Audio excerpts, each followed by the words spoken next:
Hello mga ka-charotera! Welcome back to my channel. This is Charoterang Mariposa. And for today's video, actually kadugtong lang to nung vlog namin kahapon.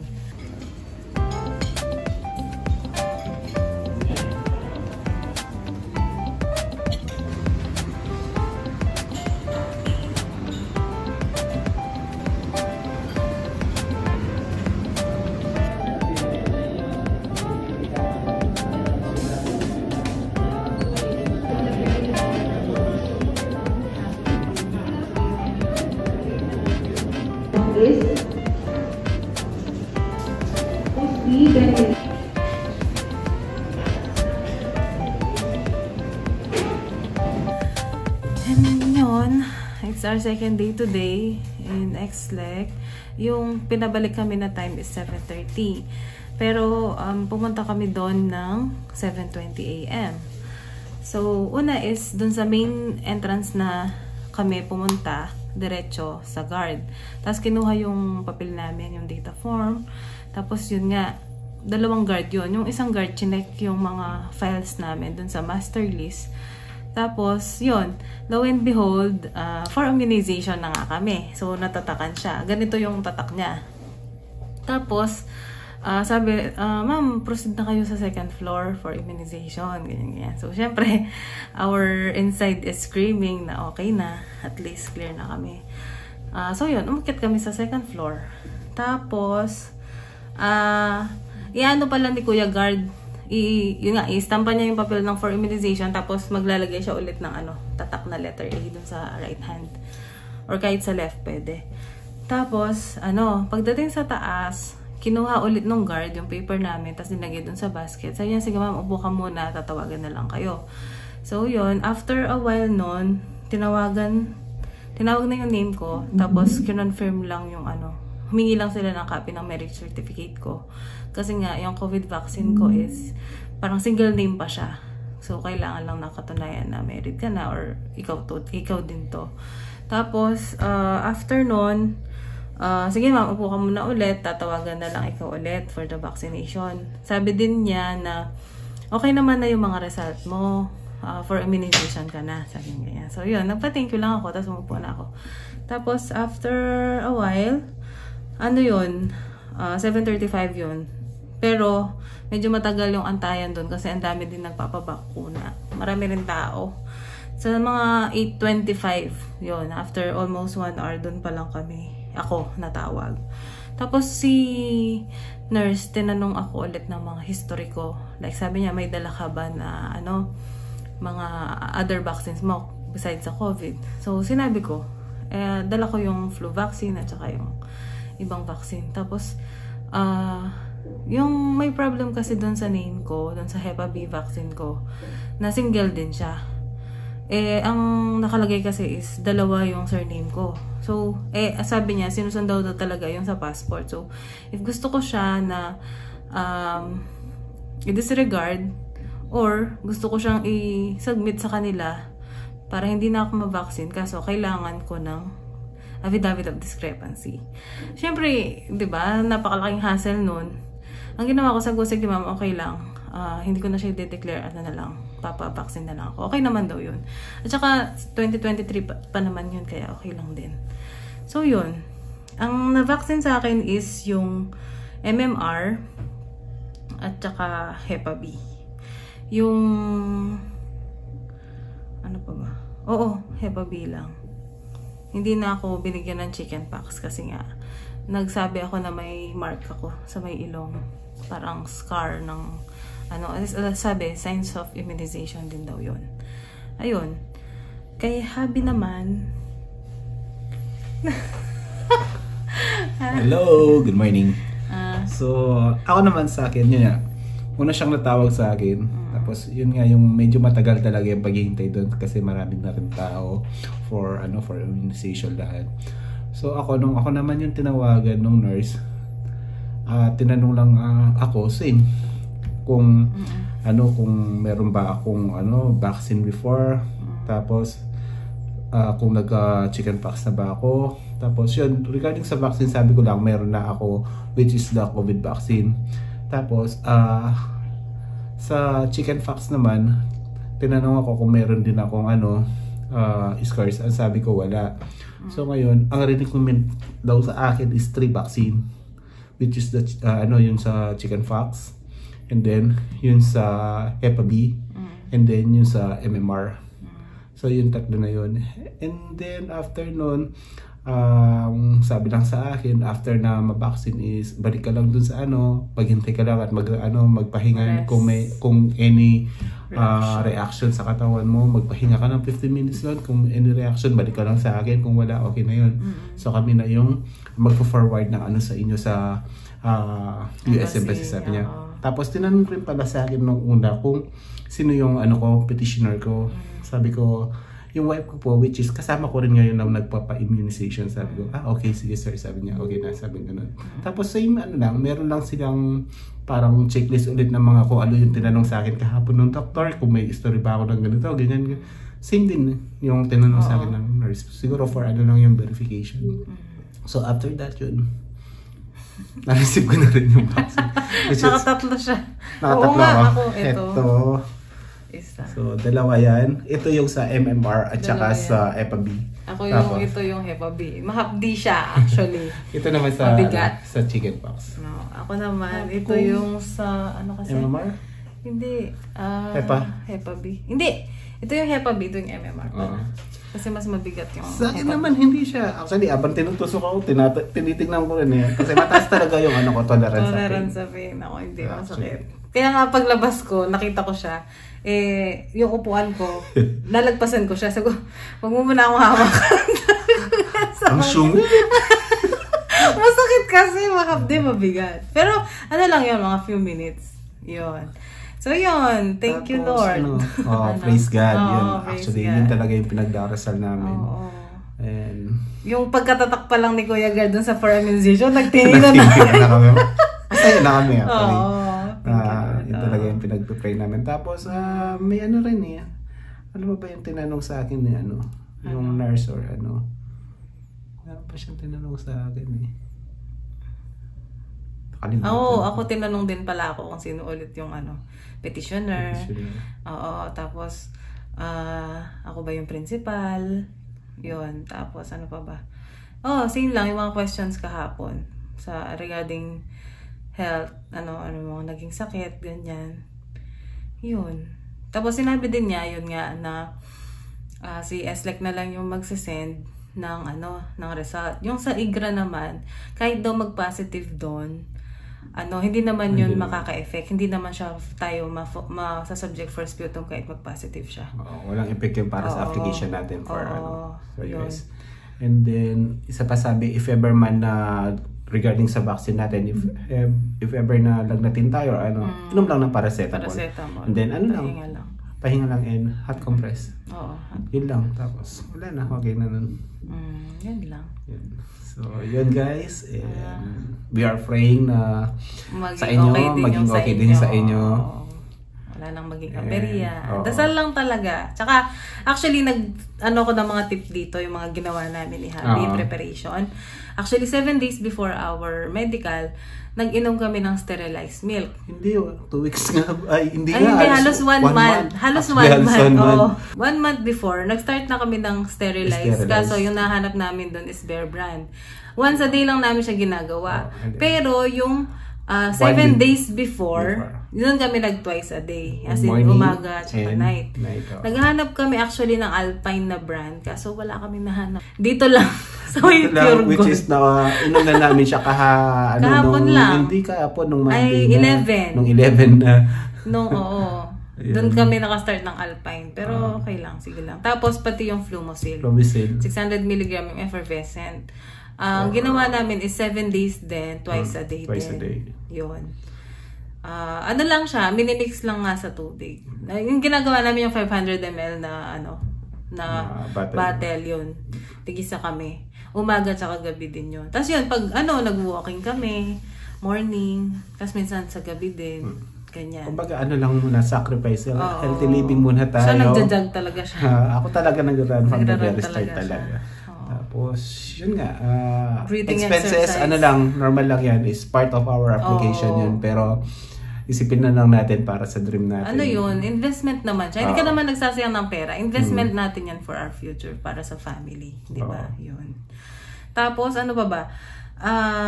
Kung lalabas kayo, tas may crowd, protect yourself na lang din. Caution lang. At kasi syempre, you have to prepare. Ayaw mong mahaawa ng ubo or ano, ganyan. Preparation lang din. Kasi, like for us, 1 week before our pag-uwi dito. Ang dami pa namin kailangang i-meet ng mga families and friends dun sa UAE. Kaya hindi naman namin pwedeng hindi sila ma-meet din. Kahit sabihin namin na gusto rin namin umiwas. Pero syempre, ang tagal din namin silang nakasama. Tsaka hindi makikita ulit, diba? Actually, from that 1 week, halos everyday, meron kami mga lakad. Everyday talaga. So, at times, you have to protect pa rin. Tsaka maintindihan naman nila. Kasi alam naman nila yung situation. Nagtatanong sila sa amin nung nakamask kami. Paano kayo? Wala lang. Pero naiintindihan. Nag-ingat lang kami. Gets naman nila yun. Ayun.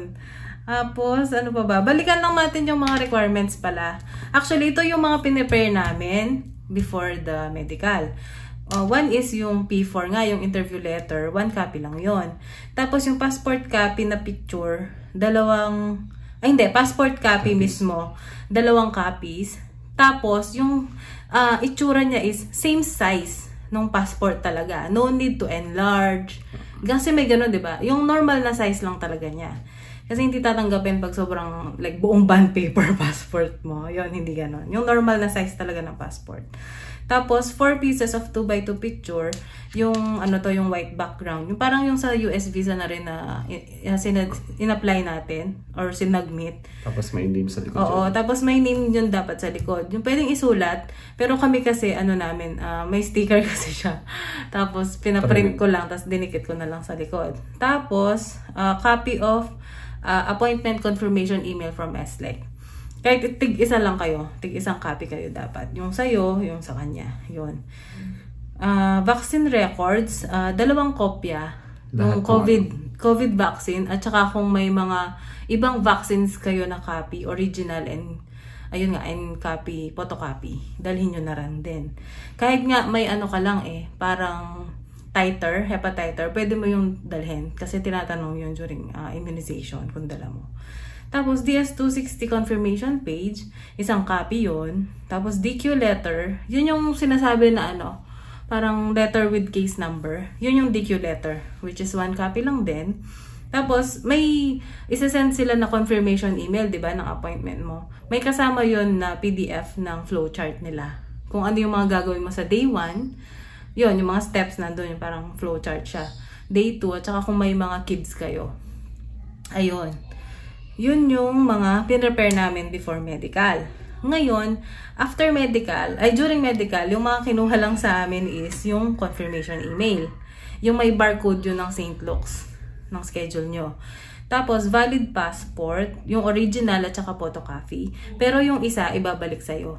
So, ang kinuha lang niya is 1 copy lang ng passport.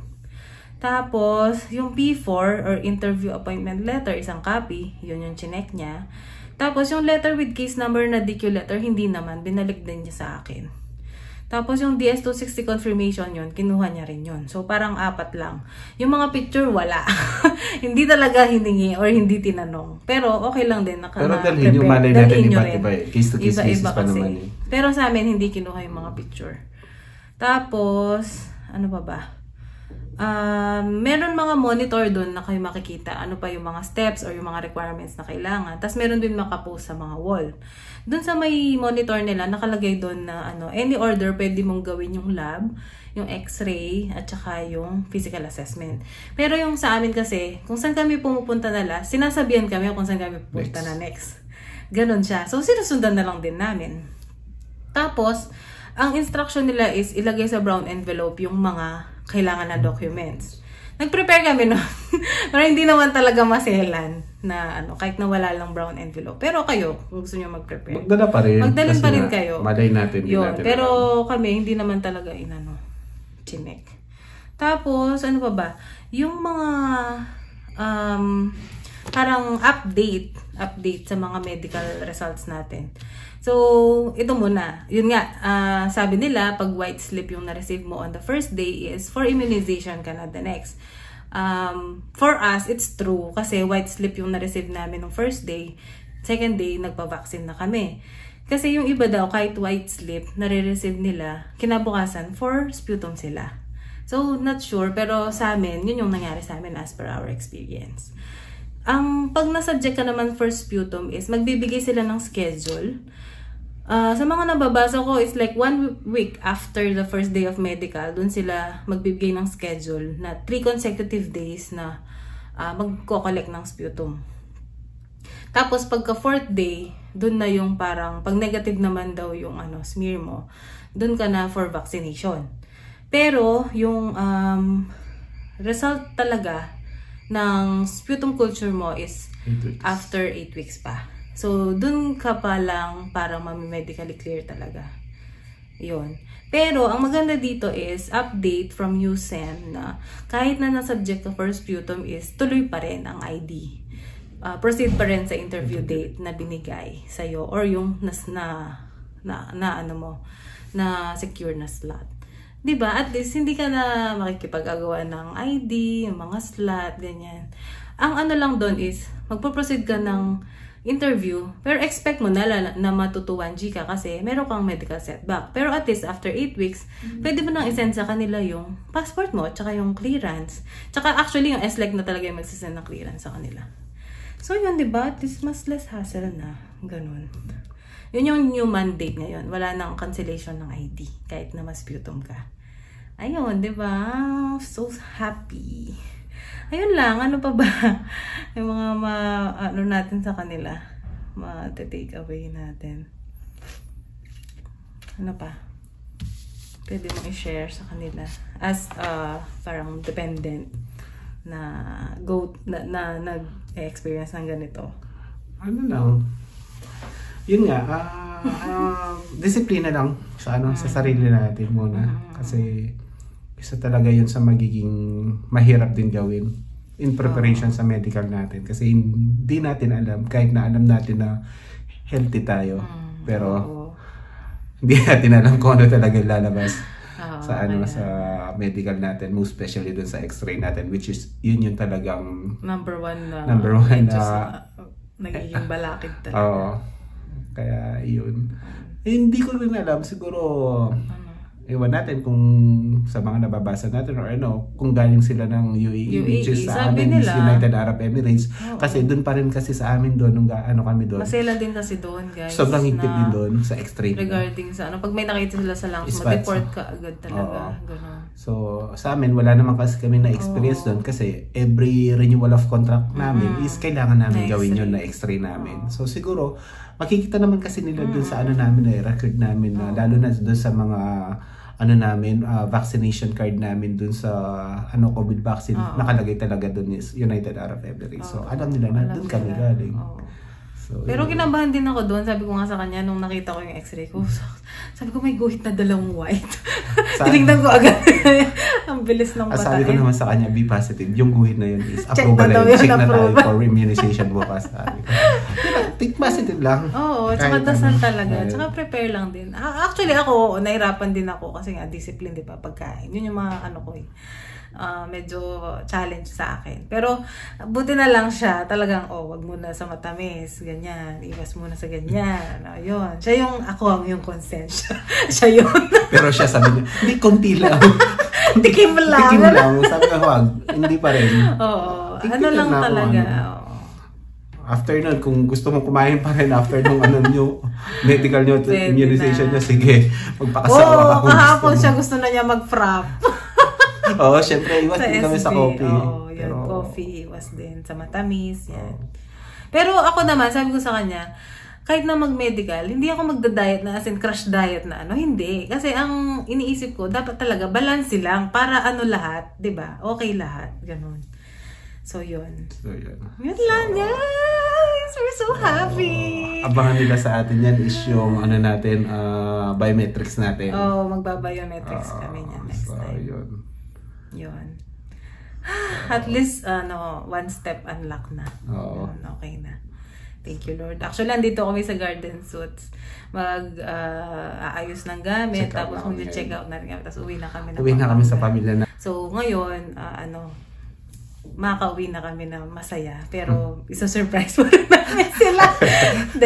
Sa medical naman.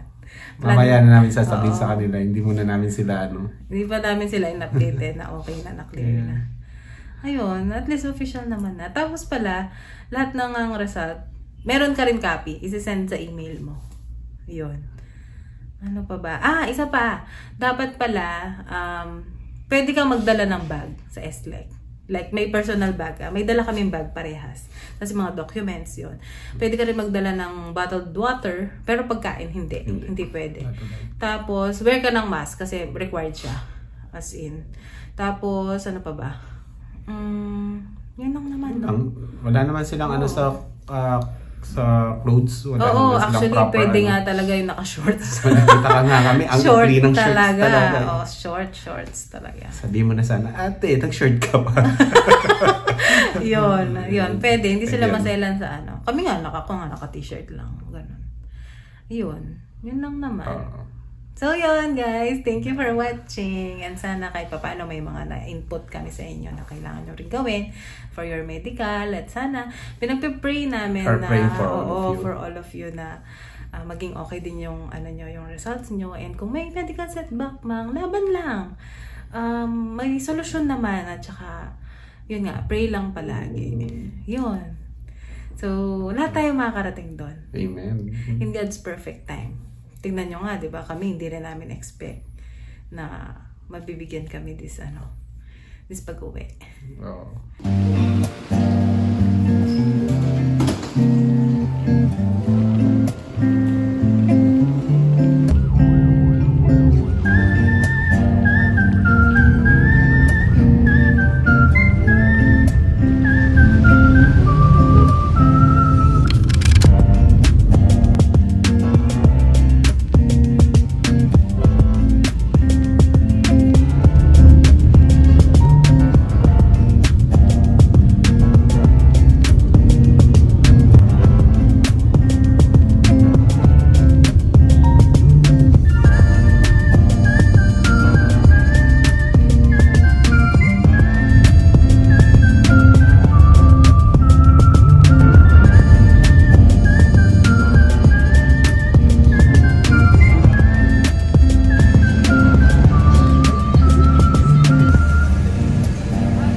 Lugpusa kita rin kasi na nang mako. Ano siya?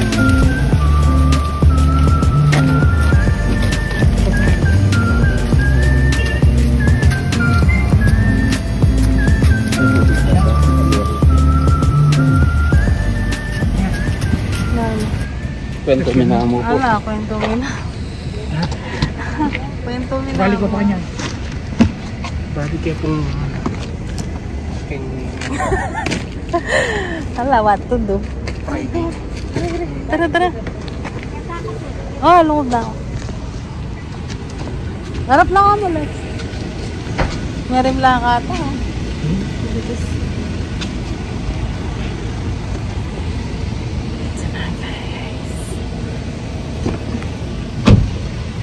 Ay, si Claude. Ay ko. Wala, yung BP ng Jason. BP? Hi guys, we're here. Natin pong PNB doon. PNB ang pang... Atin yung SM. Ika na po mumunta ka. Palengke. SM, atin po. Pwede kinaya, may ka problem na yan. Isa pra! Nagiging kayo? Yay! Hi! Ito mo Jason? Mas ko tutuya, kaya ko mo.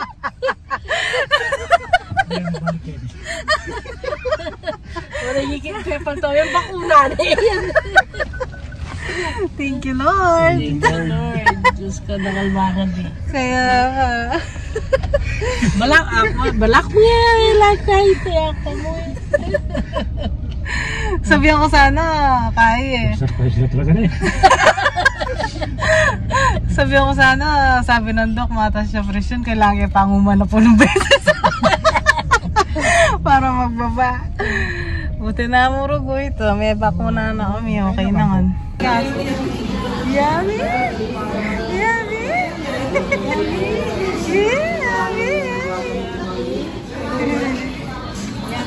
Yum yum!